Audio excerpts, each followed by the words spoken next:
Hello tout le monde, j'espère que vous allez bien en ce début de semaine, en ce 1er août, tout milieu de l'année. L'année passe à une vitesse juste incroyable. J'espère que vous allez bien, salut Isabelle, que vous êtes peut-être en vacances, que vous profitez, et si vous n'êtes pas en vacances, que vous profitez quand même. Aujourd'hui, je voulais vous parler de quelque chose qui est... que je pense qu'on traverse tous, que vous êtes peut-être en train de traverser là.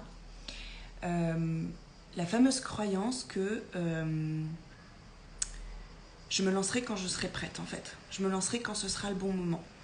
Donc je me lancerai à réaliser en fait le projet qui me fait vibrer, donc soit un projet entrepreneurial, soit se mettre à son compte, créer une marque, créer une entreprise, faire grandir son entreprise ou même déménager, enfin bref, un très gros projet qui vous fait vibrer, partir, faire le tour du monde. En fait, il y a une phase qu'on traverse, je pense, tous, au moins une fois, où on se dit « je suis pas prête, en fait, c'est pas le bon moment ». Vous savez, le fameux truc, quand on est avec quelqu'un avec qui on n'est plus heureux et qu'on se dit « bah non, je peux pas le quitter, je peux pas me séparer parce que c'est pas le bon moment, en fait ». Vous l'avez tous entendu, on l'a tous entendu, la fameuse phrase de « ce sera jamais le bon moment ». Ou alors, moi, ce que je préfère dire, c'est que vous vous sentirez jamais prête. Le bon moment, c'est maintenant, en fait. On se cache derrière, mais une tonne d'excuses. Et on est très, très fort. Salut! On est très, très fort à se trouver tout un tas d'excuses pour justifier le fait que non, c'est pas encore le bon moment, je le sens pas, là. Je me sens pas prête. Donc, quand on regarde, en fait, les autres et qu'on se dit, bah oui, mais c'est plus facile pour elle parce que, elle n'a pas d'enfant, elle. Donc, c'est quand même beaucoup plus facile pour elle. Ou elle a un conjoint ou une conjointe qui gagne très bien sa vie et du coup, elle a cette sécurité quand même, si elle doit se lancer, etc. Puis bon, elle est sur les réseaux depuis longtemps, elle est une vraie communauté, très engagée, donc c'est beaucoup plus facile quand même pour elle. Puis elle est plus jeune en plus. Puis d'un autre côté, elle a beaucoup plus d'expérience aussi que moi.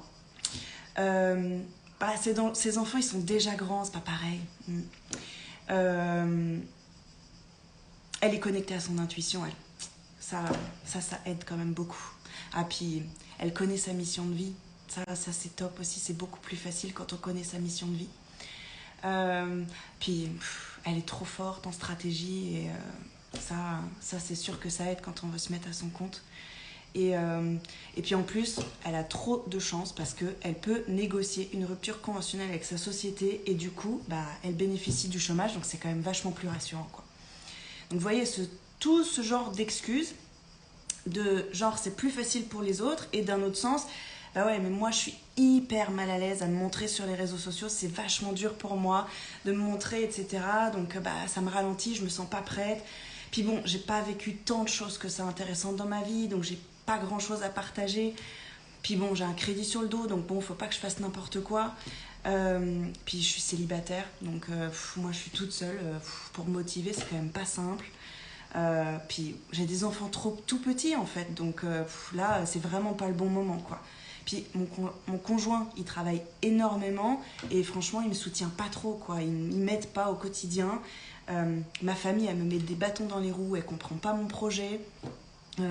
Puis bon, je suis en PMA, donc le protocole il est quand même très lourd, le parcours il est très lourd, et puis j'espère tomber enceinte quand même dans les prochains mois, donc c'est pas le moment de lancer quelque chose, de lancer un gros projet. Bref, je suis sûre que vous êtes reconnus dans au minimum une de ces excuses, une de ces croyances, et il y en a certaines qui me correspondent à moi, que je me suis dite aussi il y a des années et que je me dis encore parfois. Là, typiquement, je suis en train de travailler sur un programme d'accompagnement qui est sur 1 an parce que je crois vraiment en la force, en la puissance d'un accompagnement sur 1 an, parce que j'arrête pas de vous répéter que... décidément, j'ai toujours des poils de chat. J'arrête pas de vous répéter qu'on sous-estime énormément tout ce qui peut se passer en 1 an. Et du coup, ça me tient vraiment à cœur de créer cet accompagnement sur 1 an. Et tout de suite, mon mental s'est mis quand même en travers de cette idée, de ce projet qui m'anime, en me disant « bah ouais, mais Mel, 1 an c'est quand même beaucoup. Si tu tombes enceinte le mois prochain, dans 1 an, tu peux pas assumer les 1 an en fait. » Et je me suis tout de suite reprise en me disant non mais tu vas pas te cacher derrière cette excuse, en fait tu vas le lancer et puis arrêter de conditionner en fait tes décisions et ton passage à l'action à un futur hypothétique sur lequel tu n'as pas la main tout de suite en fait. Et ça, mon parcours de fertilité m'a beaucoup aidé aussi à m'auto-analyser, à m'écouter penser et à être très honnête avec moi quand je me trouve des excuses. Parce que, encore une fois, on est très très fort à se trouver des excuses et les excuses, elles seront toujours hyper motivées, elles seront toujours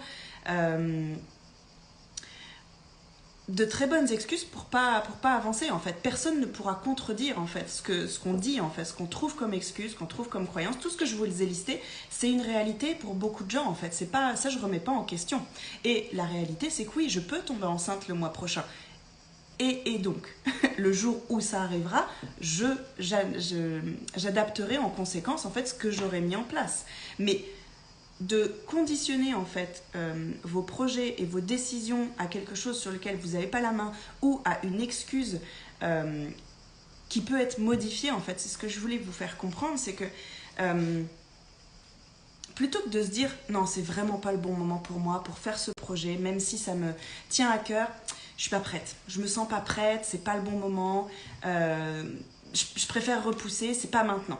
Alors sachez déjà que vous vous sentirez jamais prête. Jamais, on se sent jamais suffisamment prête avant de passer à l'action. Comme je vous disais, c'est aussi en passant à l'action qu'on dépasse nos peurs, qu'on se prouve que c'est possible. Donc ça, il faut vraiment le garder en tête, qu'on se sentira jamais complètement prête en fait. Donc le bon moment, c'est maintenant parce que c'est en passant à l'action que vous allez développer en fait cette certitude, cette confiance en vous que vous êtes capable de le faire et que ça fait pas si peur que ça et qu'il y a toujours des solutions et qu'on peut toujours en fait trouver des aménagements dans notre vie pour que ce soit le plus confortable possible et le plus je sais pas pourquoi j'ai le mot ressourçant le plus ressourçant et le plus j'ai du mal à trouver le mot que je veux, porteur en tout cas pour nous et pour notre projet, pour nos projets. Quand on a ce recul en fait et cette honnêteté sur nous-mêmes, sur notre façon de penser, sur les excuses qu'on peut se trouver, on peut les déconstruire aussi. Quand on a vraiment envie de faire quelque chose, de créer un projet, de passer à l'action, de changer de vie en fait, ça vient de nous en fait. L'extérieur ne s'adaptera jamais à nous, ne sera jamais parfait en fait pour qu'on puisse passer à l'action. Toutes les conditions ne seront pas réunies jamais, à aucun moment en fait, pour que ce soit waouh, là c'est bon, je le sens, c'est le bon moment en fait. Non, ce sera jamais le cas en fait.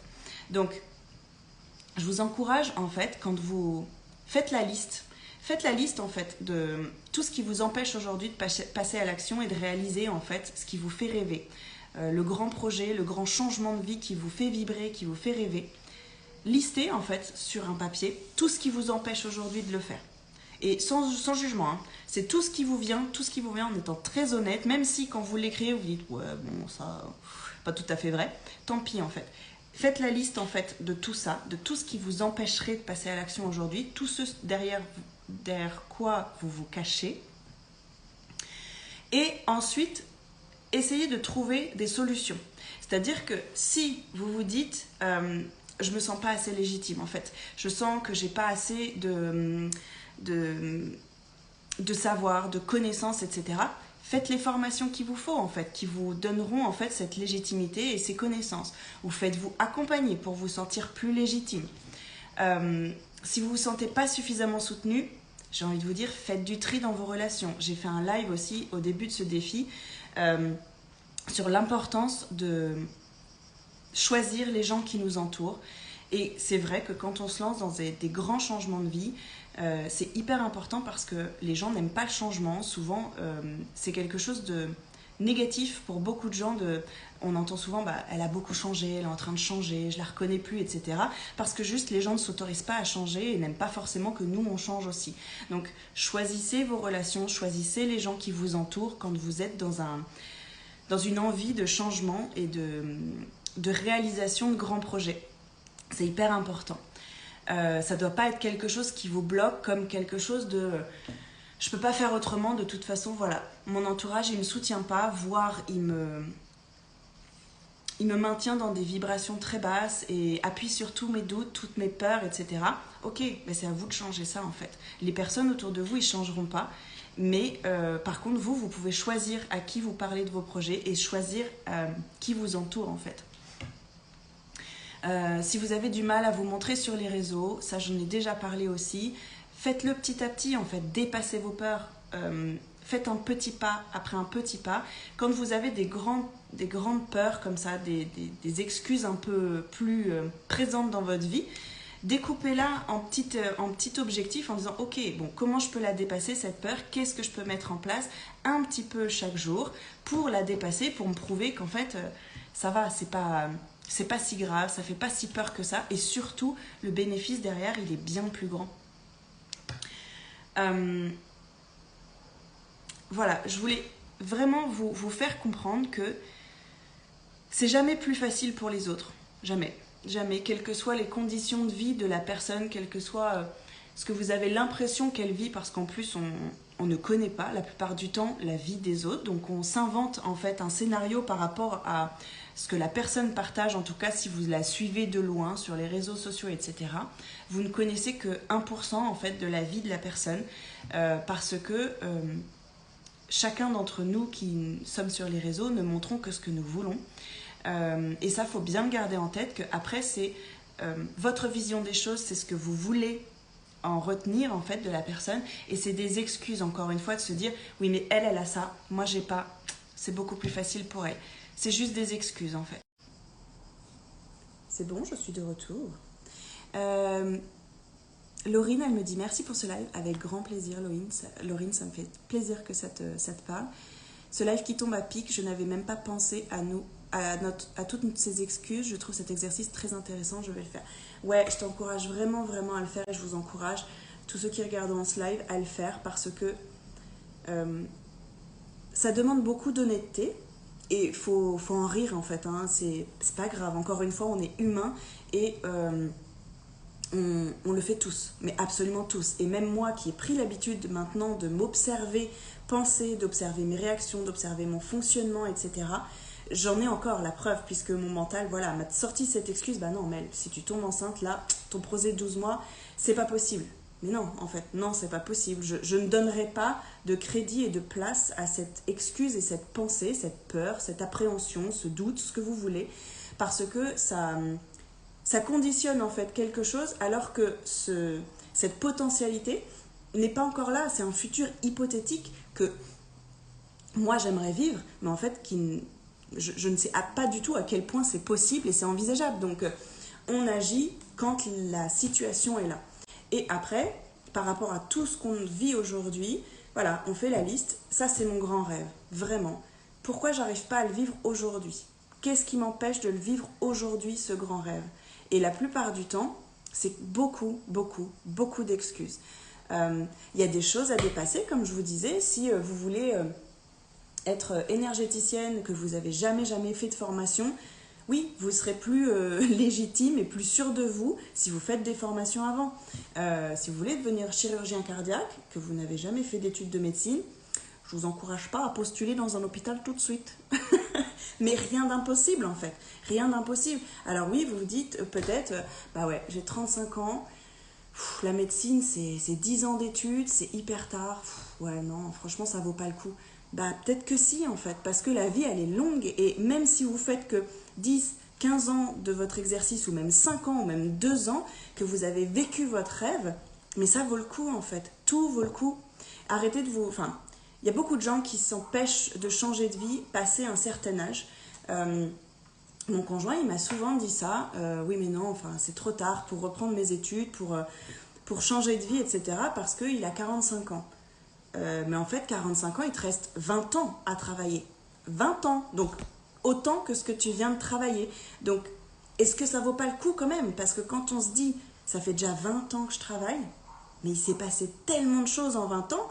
Est-ce que j'ai vraiment envie de réitérer tout ce que j'ai vécu là ces 20 dernières années ? Est-ce que j'ai pas envie que ce soit encore plus extraordinaire, encore plus aligné à ce que j'ai envie de créer dans ma vie ?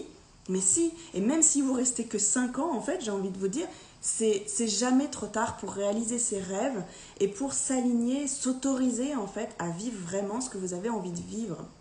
C'est jamais trop tard et c'est toujours le bon moment pour prendre la décision de changer. C'est maintenant en fait. Vous vous sentirez jamais plus prête. Jamais. Et du coup, ouais, faites vraiment cet exercice pour prendre du recul et avoir une objectivité 100% honnête en fait sur ce qui va ressortir de ce qui vous empêche aujourd'hui de passer à l'action et de réaliser vos rêves. Et après, analyser chaque chose, chaque blocage en fait, chaque obstacle qui est sorti, chaque difficulté, et trouver une solution. Si ce projet vous fait vraiment, vraiment vibrer, vous trouverez des solutions. C'est ça ce qu'il faut garder en tête aussi, c'est que si vous ne vous donnez pas les moyens aujourd'hui de passer à l'action et de réaliser votre objectif, c'est peut-être que ce n'est pas un objectif qui vous fait tant vibrer que ça. C'est aussi une manière de s'en rendre compte, de se dire, bah non, ces excuses-là, ces croyances, ces blocages, ces difficultés, ces obstacles sur ma route, ils sont vraiment plus importants et j'arrive pas forcément à trouver de solution pour les dépasser parce que sans doute que l'objectif derrière, il vous tient pas tant à cœur que ça. Et c'est ok. C'est peut-être aussi un moyen de réaménager et de revoir votre objectif pour qu'il soit davantage en fait aligné à qui vous êtes. Aligné à qui vous êtes aujourd'hui, parce que peut-être que c'est un objectif et un rêve que vous avez depuis très très très longtemps et qu'au final vous n'êtes jamais redemandé, est-ce que c'est toujours un rêve pour moi? Est-ce que c'est toujours quelque chose qui me fait vibrer? Peut-être pas en fait, parce qu'on évolue beaucoup et c'est ok. Et c'est peut-être aussi le moment de se dire, bah c'est quoi mon grand rêve aujourd'hui? Parce que par contre, on en a toujours des grands rêves. Donc voilà, je vous encourage vraiment à faire cet exercice, à faire le point sur vos grands rêves. Est-ce qu'ils sont toujours alignés? Et pourquoi vous ne vivez pas encore ou vous n'êtes pas encore sur le chemin pour réaliser ce grand rêve? Qu'est-ce qui vous bloque? Qu'est-ce qui est en travers de votre chemin? Qu'est-ce qui se met entre vous et cette vie idéale, cette vie de rêve? Et prenez du recul sur tout ça, en douceur, sans jugement, en toute objectivité, avec humour aussi, et voyez ce que vous pouvez nettoyer en fait, voyez tout ce que vous pouvez dépasser et ce que vous pouvez mettre en place pour dépasser tout ça. Chaque obstacle sur notre chemin, en fait, ça nous permet juste de revenir en fait sur le droit chemin. C'est juste que ça nous fait tanguer comme ça sur la route, mais ça nous ramène en fait sur le droit chemin. Donc quand on voit les choses comme ça aussi, peut-être que c'est qu'une petite pierre, il y a juste un petit pas à faire au-dessus de la pierre, peut-être que c'est plus un saut de haie et puis faut prendre un peu plus d'élan et puis voir comment le contourner, ou peut-être que c'est un énorme mur, ça vous paraît énorme, et peut-être que juste prendre un petit peu de recul, vous verrez que le mur il est comme ça, puis vous pouvez le contourner en fait, faire le tour, et puis passer de l'autre côté. Il y a plein de façons en fait de voir les choses. Mais en tout cas, vous pouvez dès aujourd'hui vous investir pour créer votre vie de rêve, pour avancer vers votre vie idéale et vous ne vous sentirez jamais plus prête demain ou après-demain. C'est maintenant. Maintenant, c'est le bon moment. Voilà, je vous souhaite une très belle journée. J'espère que ce message vous aura aidé. N'hésitez pas à me partager vos exercices, vos prises de conscience suite à cet exercice. Et je vous souhaite une très très belle journée. À demain.